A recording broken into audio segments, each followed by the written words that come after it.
In the given figure, PC is a tangent to the circle at C. AOB is diameter which when extended meets the tangent at P.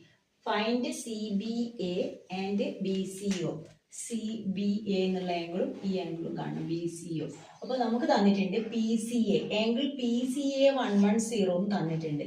അതുപോലെ OC radius ആണ്. റേഡിയസും ടാൻജന്റും OC perpendicular to PC ആണ്. OC perpendicular to PC ആവുമ്പോൾ angle PCO എന്ന് പറയുന്നത് 90 degree ആണ്.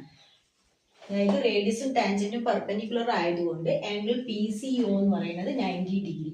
അപ്പോൾ PCAയിൽ നിന്ന് angle PCAയിൽ നിന്ന് PCO മൈനസ് ചെയ്ത് കഴിഞ്ഞാൽ 110 മൈനസ് 90 ചെയ്ത് കഴിഞ്ഞാൽ നമുക്ക് ആംഗിൾ OCA ഈ ആംഗിൾ കിട്ടും.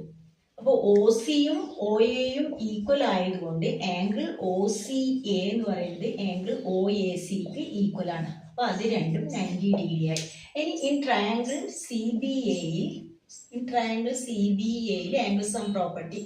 അപ്പോൾ ഇവിടെ BCA എന്ന് പറയുന്നത് ആംഗിൾ BCA എന്ന് പറയുന്നത് 90 ഡിഗ്രി ആണ്. കാരണം AB ഡയമീറ്റർ ആണ്. Angle in A semi circle 90 degree. അപ്പോൾ നമുക്ക് ഈ ഒരു ട്രയാംഗിളിന്റെ ആംഗിൾ സം പ്രോപ്പർട്ടി, അതായത് ഇത് 90 ഇത് 20. അപ്പോൾ ഈ ആംഗിൾ CBA എന്ന് പറയുന്നത് 180 മൈനസ് 90 പ്ലസ് 20. അപ്പോൾ 180 മൈനസ് 110 എന്ന് പറഞ്ഞാൽ 70 ഡിഗ്രി എന്ന് കിട്ടും. ഇനി നമുക്ക് BCO എന്നുള്ള ആംഗിൾ കാണണം. ഈ ആംഗിൾ 20 ആണ്.